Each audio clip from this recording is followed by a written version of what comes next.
ফ্রান্সের প্রথম ধাপের পার্লামেন্ট নির্বাচনে ডানপন্থীরা এগিয়ে গেলে তাদের বিরুদ্ধে দেশটিতে বিক্ষোভ ও জ্বালাও পোড়াও আন্দোলন শুরু হয়।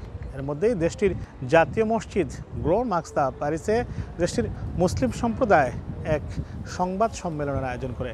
সংবাদ সম্মেলন থেকে মুসলিম নেতারা আগামী 7 জুলাই দ্বিতীয় দফার নির্বাচনে কট্টর ডানপন্থীদের রুখে দেওয়ার জন্য সবার প্রতি আহ্বান জানান।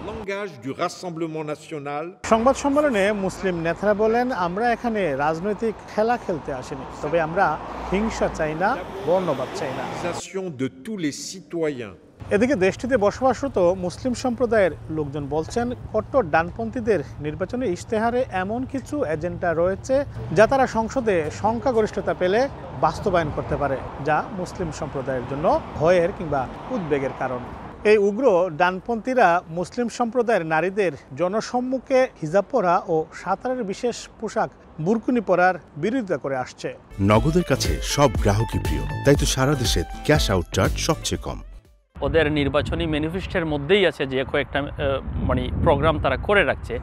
প্রতিটা প্রোগ্রাম মুসলমানদের বিরুদ্ধেই কোনো না কোনোভাবে হচ্ছে। এখন আমরা যেভাবে শান্তিপূর্ণভাবে ইসলামী রীতি ধর্মগুলো পালন করছি এবং আমাদের পোশাক আশাকের মধ্যে যে ধরনের একটা স্বাধীনতা আছে, সেই বিষয়গুলো আস্তে আস্তে লোপ পাবে। ফ্রান্সের মানবাধিকার কমিশন CNCDH এর এক বার্ষিক প্রতিবেদনে বলা হয়েছে, গেল বছর দেশটিতে বর্ণবাদ বেড়েছে। ইউরোপিয়ান পার্লামেন্ট নির্বাচনে ফরাসি প্রেসিডেন্ট ইমানুয়েল ম্যাক্রো দলের ভরাডুপির পর আকস্মিকভাবে সংসদ ভেঙে দিয়ে প্রেসিডেন্ট ইমানুয়েল ম্যাক্রো আগাম পার্লামেন্ট নির্বাচনের ঘোষণা দেয়। গেল 30 জুন প্রথম ধাপের নির্বাচনে কট্টর ডানপন্থীরা এগিয়ে যায়। আগামী 7 জুলাই দ্বিতীয় ধাপের ভোট গ্রহণ অনুষ্ঠিত হবে। অভিবাসী বিরোধী হিসেবে পরিচিত কট্টর ডানপন্থীদের রুখে দিতে এখন দেশটিতে চলছে নানা প্রচার প্রচারণা। মোহাম্মদ লুৎফুর রহমান বাবু, সময় সংবাদ, প্যারিস।